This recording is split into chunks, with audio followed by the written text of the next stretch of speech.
Hello and welcome. I'm Dr. Adam Dorsey, a psychologist in Silicon Valley and the host of SuperPsyched, a podcast dedicated to supercharging your life. Each episode contains fun, high-quality interviews with experts looking at psychology from all angles. SuperPsyched is your tool to get more of what you want in your life and less of what you don't. Often and sadly, we don't listen to ourselves. But if we really want to change our behavior, we probably won't do it just because someone else tells us to. Usually the person we will listen to more than anyone else is ourselves. And that is why I'm so happy I got to talk with Dr. Michelle Drapkin about her latest book that involves one of my favorite advances in psychology. You've heard me geek out to it, and her book is called The Motivational Interviewing Path to Personal Change, the Essential Workbook for Creating the Life You Want. I love the book, and I'm hardly alone. Accolades have come far and wide from the co-originator of motivational interviewing himself, Dr. Bill Miller, as well as the originator of acceptance and commitment therapy, Dr. Stephen Hayes. One of my favorite raves came from SuperPsyched guest Dr. Jill Stoddard, who said, "Drapkin has come to the rescue. Her guidance is clear, enthusiastic, and most of all, motivating." I highly recommend this book for anyone who is thinking about making a change and could use a wise guide to help show the way. So listen in as Michelle and I talk about the power of motivational interviewing. Dr. Michelle Drapkin, who has asked me to call her Michelle, welcome to SuperPsyched. Thank you for having me. I'm super excited. I can't stop smiling. Neither can I. Love the fact that you've written a layperson's guide to one of the most important versions of psychotherapy, which is motivational interviewing. You incorporate your wisdom from other therapeutic avenues such as cognitive behavioral therapy and acceptance and commitment therapy, but you really drive home some of the most important tenets of motivational interviewing, and we're going to unpack exactly what that means, including readiness for change. And let's just start with the basic tenet of motivational interviewing. We listen to no one more than we listen to ourselves. And would that dovetail nicely with kind of a central component of what we call motivational interviewing? Yeah, actually, I think we don't do enough listening to ourselves, right? And so that's one of the corollaries, right? And this is actually kind of how motivational interviewing and acceptance and commitment therapy are overlap in a lot of ways, because the awareness, right, of being aware and listening to yourself. In fact, sometimes, and I don't know about you, Adam, but I certainly hear my inner critic more than I hear other parts of myself, right? And so with the motivational interviewing, we kind of train folks and we help draw out more of the change language so that you can move in the direction of what's really important to you. And actually like figuring out and listening to yourself about what's really important to you. I think all of those things are really important aspects. And honestly, I don't think we do enough of it, to be honest. I think it's there, but we kind of push it down. That's so true. I often work with highly successful people who've graduated from Ivy Leagues who are at the C level, who may have Wikipedia pages. And when I ask them, what do you want? They haven't listened to themselves. They don't know. But you actually parsed out a different part of ourselves, almost as if we were kind of talking about internal family systems, like recognizing that we all are comprised of various parts, including an inner critic that may actually be louder than other parts of ourselves. And I'm wondering if you can tell my listeners and me how to identify when it's actually coming from the inner critic rather than perhaps a more cheering and championing part of ourselves. Oh, I mean, this is a tough one because I think in fact, one of my favorite metaphors comes from acceptance and commitment therapy, which is the passengers on the bus, right? And you sort of think about yourself and you're the one who's driving the bus. Yes. And we'll talk about a second where the bus is going to, because that's kind of like where the goal is and where your values are. But then you're thinking about all of the different people on the bus. And so one of them could be your inner critic.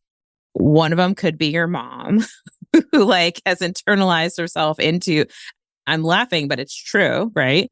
One of them may be your dad or your partner. But there also could be a lot of other voices and a lot of other roles that we play that are all living on that bus.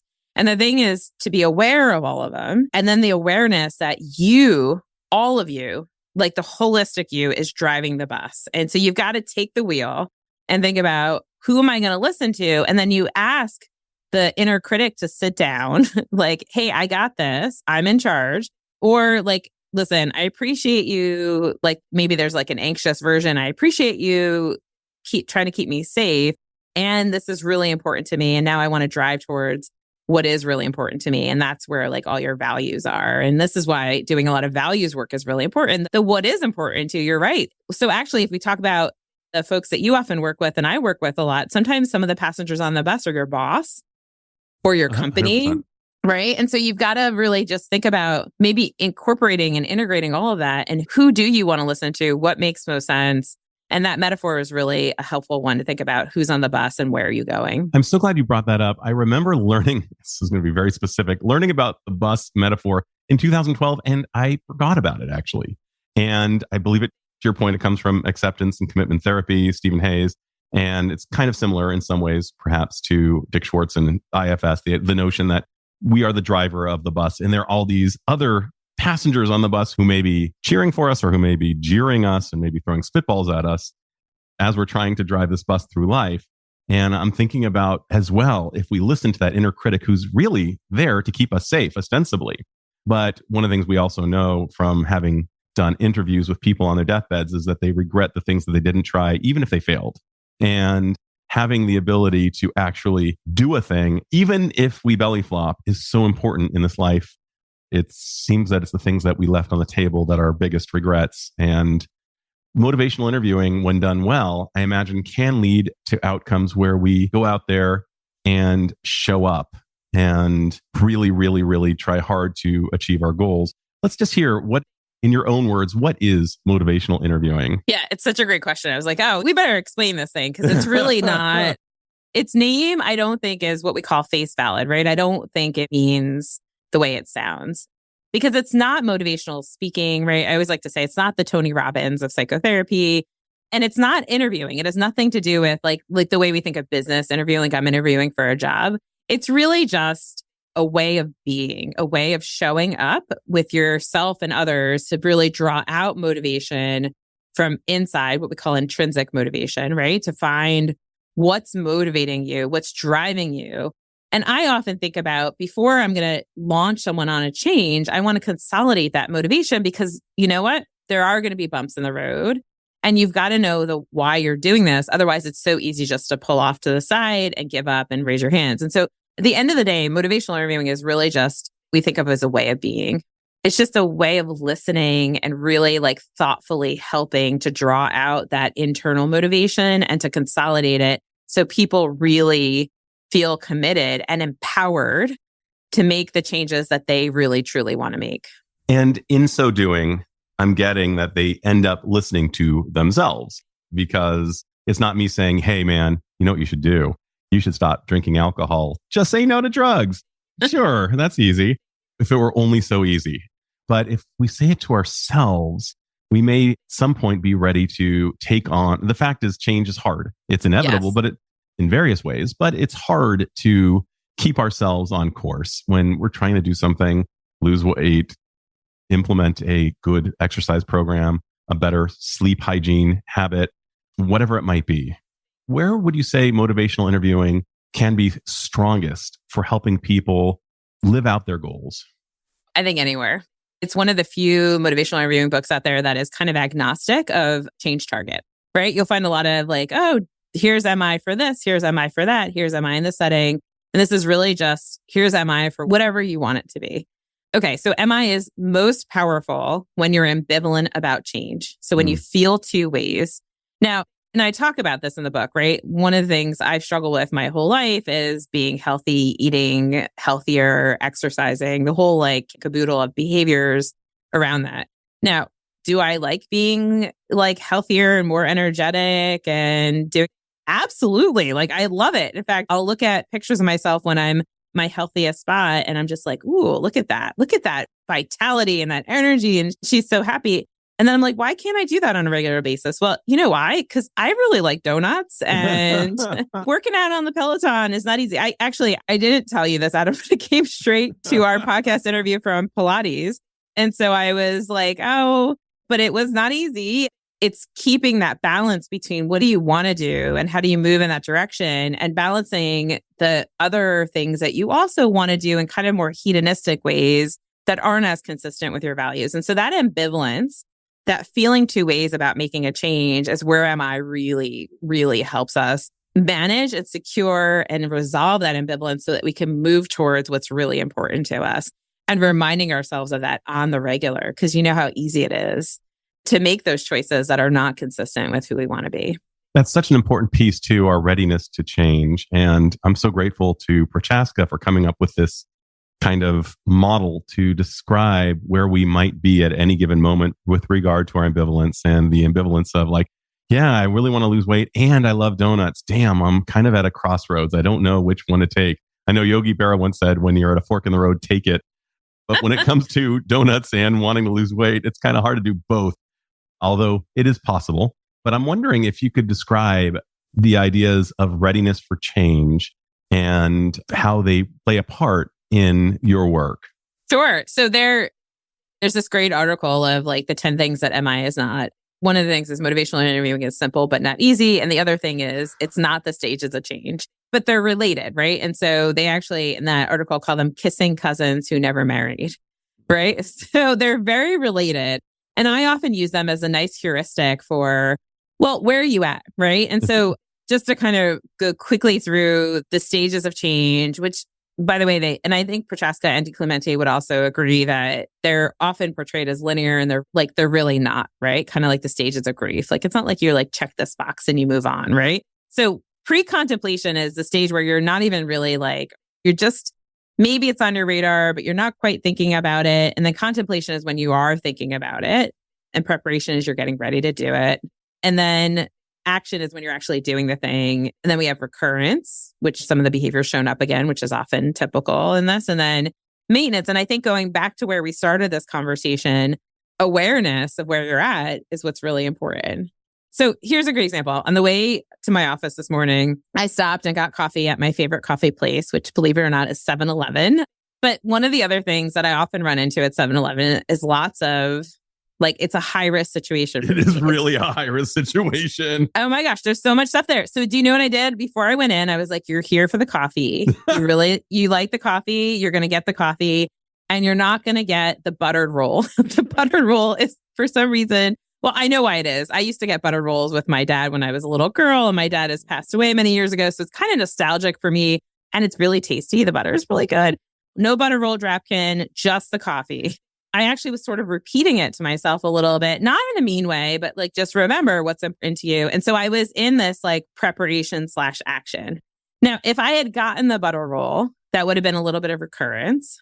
And I could easily have gotten myself back into action or preparation. But I made listen, I'm proud of myself. I made some good decisions. I got like a cheese stick and some hard-boiled eggs. I made some healthier, values consistent, and I feel better, right? If I had a butter roll, I might be talking to you with like, I don't know, feeling heavy and gross and a little bit of heartburn. I don't know. Kind of but post-eating regret. Yeah.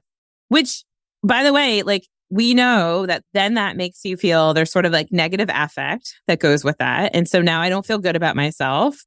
And now it's harder for me to get back on that change wagon. And now the process just makes it so much harder. And then I might have what we talk about in the books is the F-its, right? The screw it's, where you really are just like, all right, screw it. I had a buttered roll. I might as well have candy that I have here, or chips Totally. or whatever. If I'm going to go, I might as well go full Breaking Bad. Exactly. Yeah. I'm going to go big. And now I'm completely in recurrence, and it's just much harder to climb up that mountain. Motivational interviewing is a lot about that awareness, and it's about the change. Now, listen, the reason I wrote the book is because we often think about motivational interviewing. It's interviewing piece of, right? It's a clinician who's drawing out the change talk, helping to consolidate it. But the reality is we're empowering someone else to do it. And so there's this like self-help opportunity there. Mm-hmm. And think about it, that's exactly what I was doing on my way to 7-Eleven, at 7-Eleven. And then here, just like noticing the change talk, consolidating it, reinforcing it, and reminding myself of what's important to me. And how do I make choices that are consistent with that? And what I love about that is it's kind of a little bit like, what about Bob in the self-talk? So just walking yourself, baby stepping through 7-Eleven and talking yourself through it.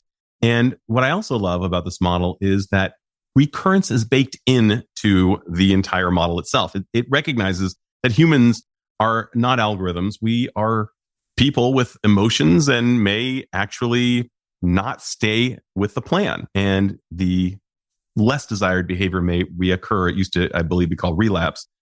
And by the way, a little shout out to Di Clemente, my apologies. The Roebuck of Sears and Roebuck in the Prochaska model.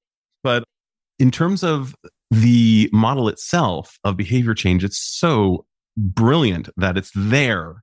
And I think about all of the ways that we unwittingly kind of screw ourselves. We believe in these lionized models that we have to do it right the first time, every time, all the time, rather than making room for messing up. And one of the things that you talk about is self-compassion in the book. And I was wondering if you could tell me what role that might play, especially as recurrence comes in.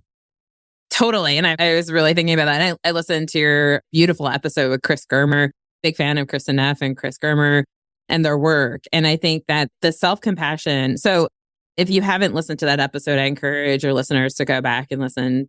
It's a beautiful concept that everyone should be aware of because we are so good at beating ourselves up.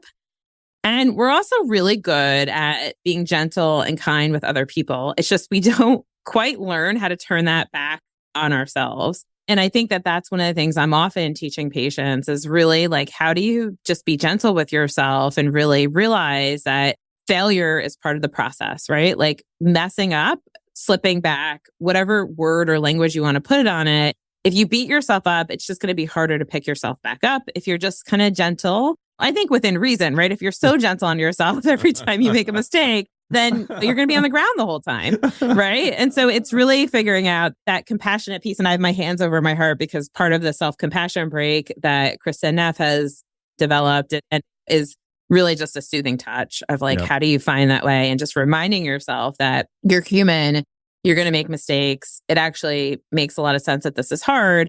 And now let's continue to move in the direction of values. I mean, I appreciate that you picked up on sort of the integration of the evidence-based practices in my book, because it's not just here's motivational interviewing, it's here's motivational interviewing and self-compassion and some acceptance and commitment therapy and a little tiny bit of dialectical behavior therapy, all in this beautiful, warm, empowering, compassionate, autonomy supportive motivational interviewing style, right? And that's what makes, I think, this approach so different. I'm not telling you what to do. You're making choices about how to do it. And I love that autonomy supportive notion.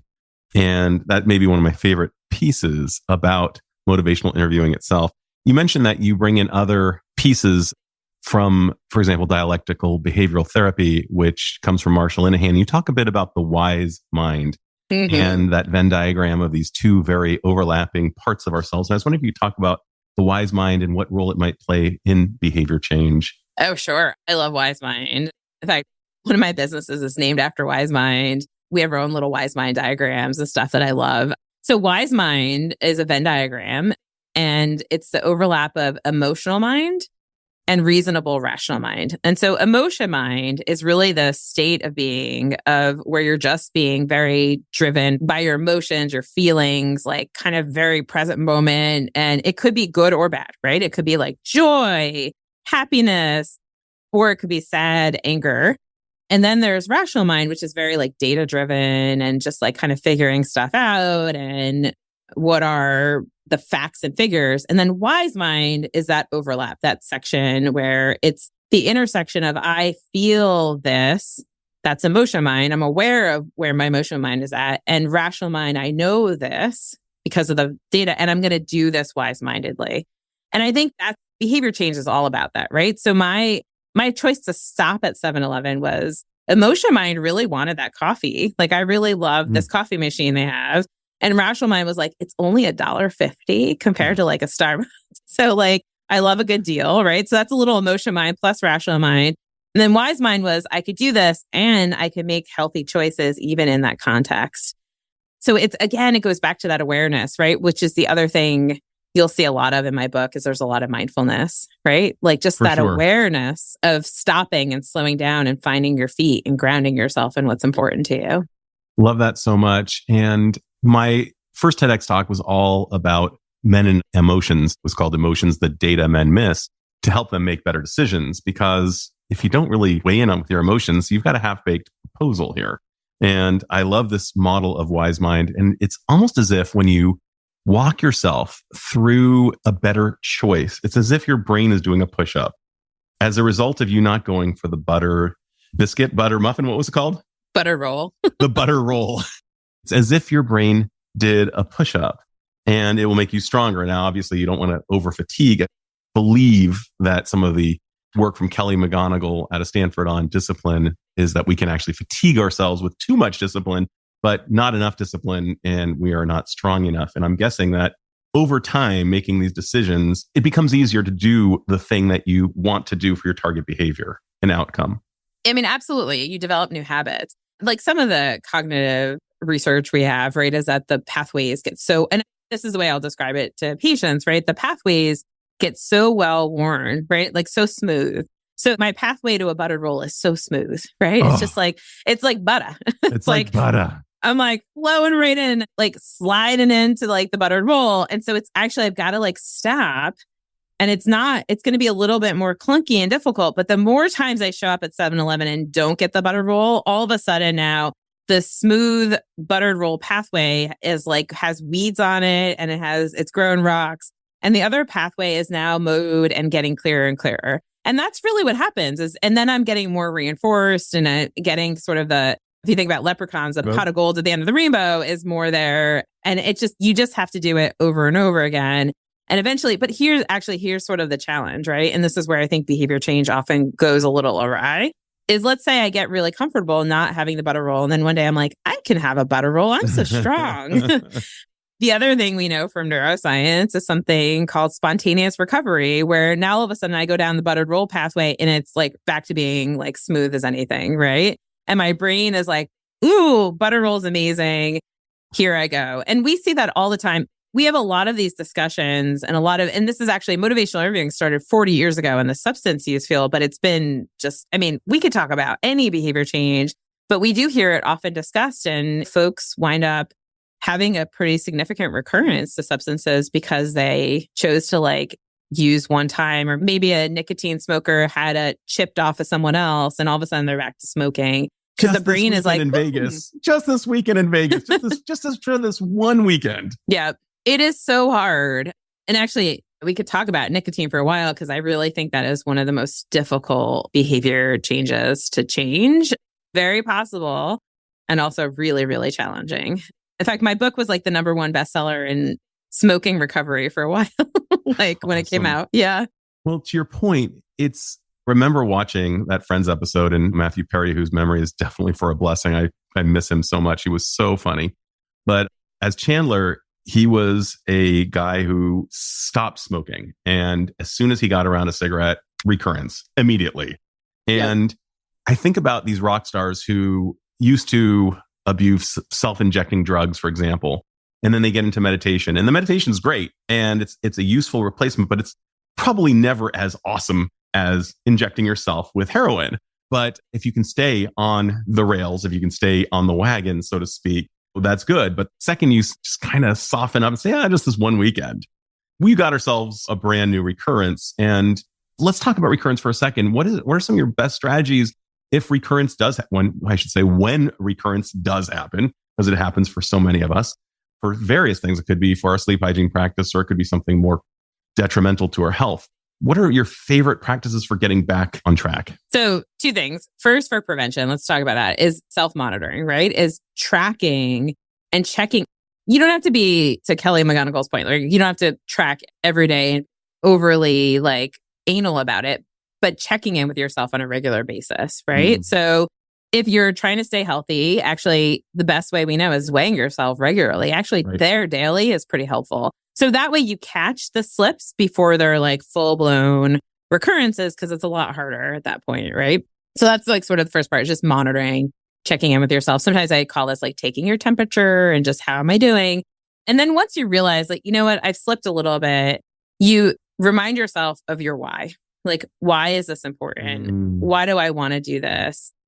And then you reevaluate your change process, right? Was it really sustainable? When I think about myself and my healthy journey, in graduate school, I was at my lowest weight and my healthiest. And I spent a ton of time in the gym, and I can't do that anymore. Wasn't sustainable. The minute I let it slip a little bit, it just became full blown because it was too much. I was burning out. And so you look at what's working for you and which pieces and components, and then you reevaluate and you try.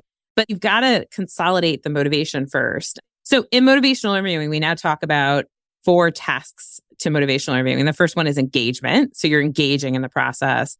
The second one is focusing. And then the third one is evoking or consolidating your motivation to change. Notice before you get to the last one, which is the plan, right? And most people are like, I want to change. Here's my plan. But you've skipped all of those pieces of consolidating your motivation and really thinking about, well, why do I actually want to do this? And then the how do I want to do this comes. And sometimes when I'm working with someone, we might be in the planning process, but we have to back it all the way up because we realize that something else is in the way or something else is there. So just some honesty and some drawing out and spending some time thinking about, well, what worked, what didn't work, and who do I need help from or what resources do I need? Because that's the other piece, right? The only reason I was at Pilates this morning is because I do private lessons and I committed to being there. And when I commit to someone else, I don't know, probably a lot of listeners would agree with this. We're really good at showing up for other people and we suck at showing up for ourselves. Totally. So if I had, I didn't want to leave her there waiting. And so I went, right? But there was part of me that was like, I'm tired. I don't want to go. And yet you started with why. And Simon Sinek has a blockbuster TED Talk called Start With Why. And it seems that neurophysiologically we are why-centered human beings. Michael Meade once told me that we are not Homo sapiens, we are Homo symbolicus. We do what's meaningful. And starting with why is so important. I love this model, this 4 steps that you just laid out that I'd never heard of, and how you didn't start with the higher cortex. You actually started with the limbic system and moved your way up. And I think that's crucial and often forgotten about. And I remember trying to integrate a new behavior for my own sleep hygiene, which was get out in the morning and face the sun. And within a week or so, my workout buddy and I, Scott, who's amazing, we're at the gym and I'm benching 20% more than I did the previous week. Now, I am not a teenager. And for me to bench 20% more than I did last week, and it seemed to only have been attributable to the fact that I was waking up with the morning sun and I was therefore somehow stronger. Listeners, results may vary. We don't expect. This is one of the weirdest outcomes I've ever seen, but I had a solid why. You will be stronger if you get out with the morning sun. And that was evidence enough for me. And now I make it my business to get my photons so that my superchiasmic nucleus can suck up what I call a sun milkshake and get my chronological biology in sync for the day. So we do listen to ourselves more than we listen to other people, is my experience. And kind of ultimately, if we listen to our non-critical selves, and this can be very self-sustaining, in my opinion. Do you agree with that notion? Yeah. Well, and I think what you're describing is what I often refer to as the upward spiral, right? Love that. So you make some behavior changes, you notice some of the positive stuff. So there's that awareness. You're consolidating it, you're aware, you're connecting it to your behavior change. So now you're up another level on your spiral and it just keeps going. If you're stopping and you're noticing, and that's where I really have in the book, people lots of different exercises, which by the way, you have choices about what you do and don't do, right? Because that autonomy piece, but lots of different opportunities to draw out from yourself so that you are really listening to yourself and actually looking at. So, in acceptance and commitment therapy, we talk about diffusing and getting the thoughts out of your head and sort of in front of you so that just because I think it doesn't make it true.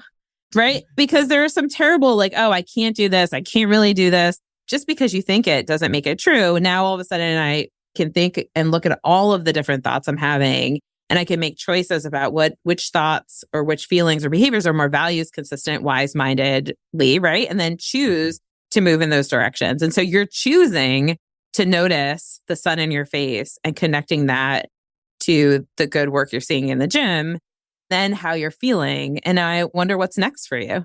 What's next in that journey? Exactly. And hopefully I'll be able to stack some self-serving behaviors that I want to do, because there is such a chasm between what I know to do versus what I actually do.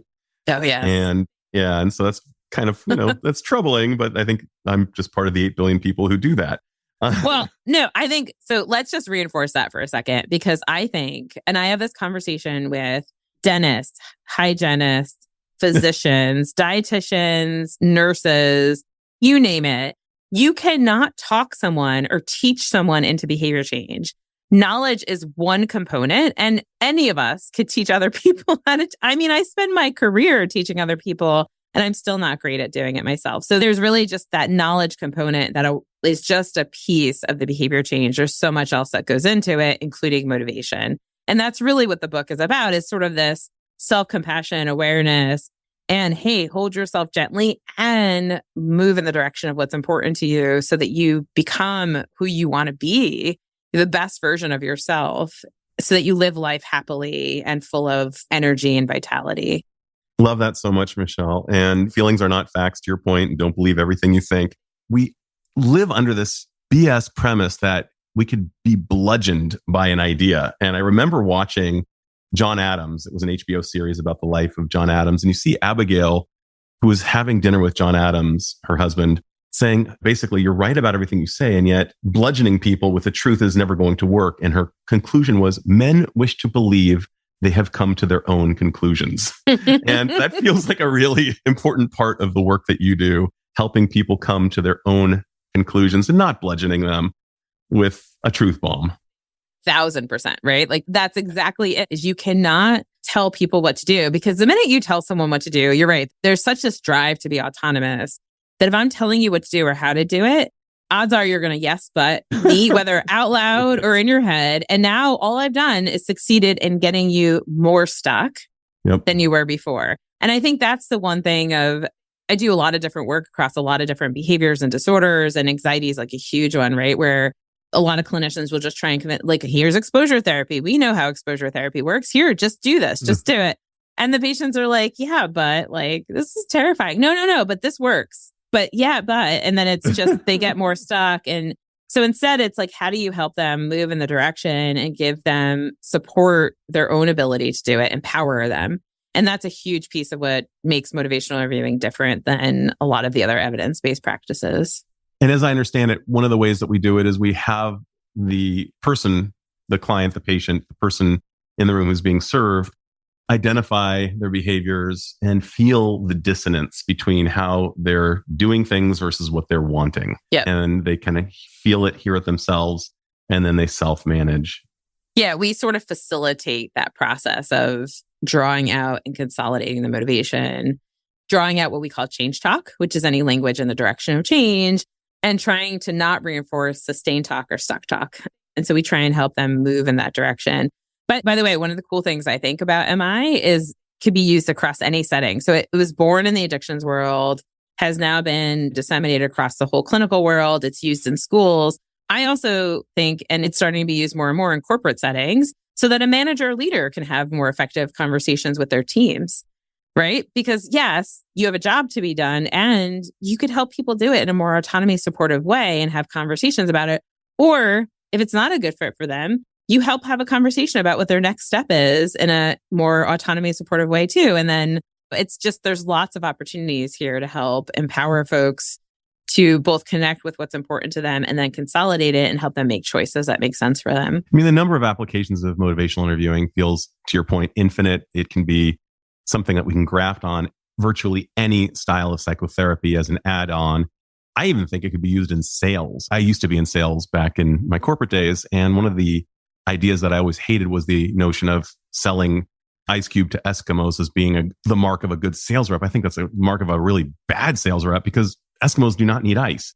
But if you're doing motivational interviewing with somebody, you can help them get in touch with what is actually missing and help them access their own internal barometers of what's really needed here so that we don't sell things, that products or services that aren't needed. People are smarter than they believe themselves to be. And if given space and time and the ability to facilitate their why, they will self-correct. And it's been my experience that most people will do that with sufficient time and space.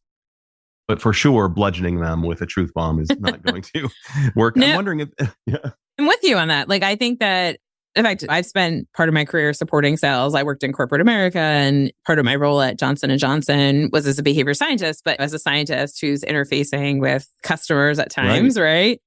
And then I had other roles and my husband he's an engineer who works in sales, and we have this conversation all the time. I really just think at the base, motivational interviewing is about good, solid listening to people and building relationships and helping people figure out what is best for them, not pushing them. So it's not sales in the sense of I'm going to sell you on what I think you need or what I want to sell or what I'm going to get commission on. It's really, I'm going to help you figure out what you need most effectively. And if that's not what I sell, then actually, in fact, this is the way I run my business.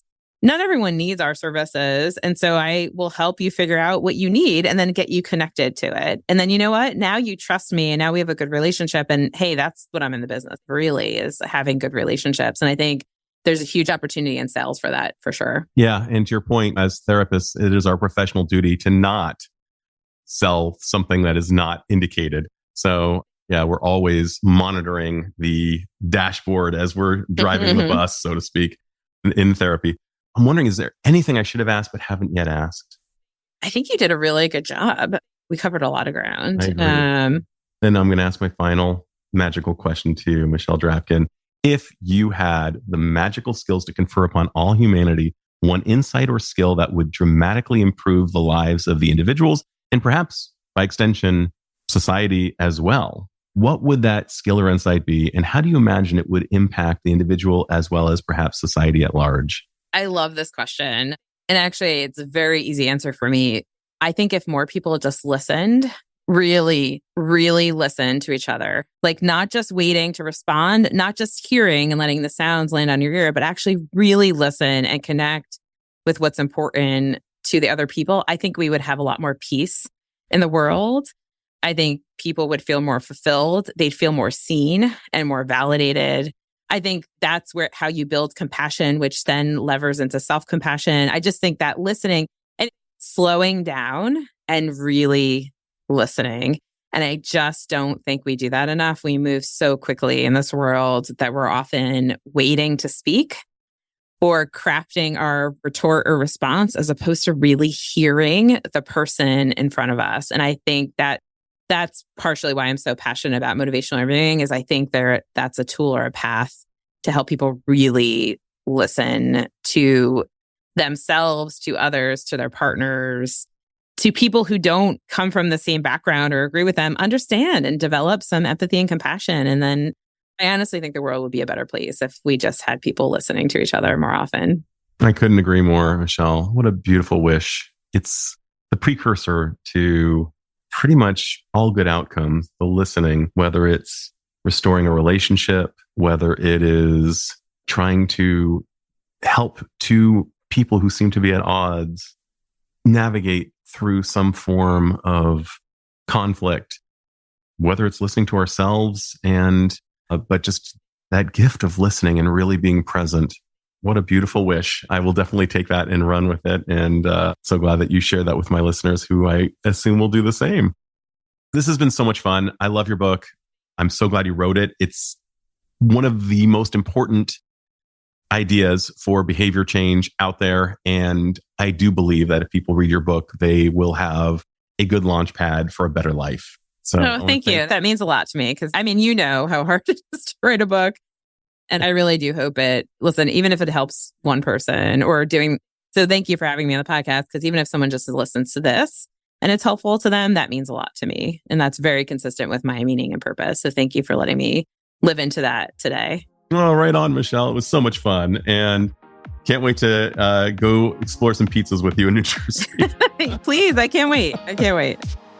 This is Dr. Adam Dorsey thanking you for listening to SuperPsyched. If you know anyone who might like it or who might benefit from listening, share it. And if you like the episode, please hit subscribe.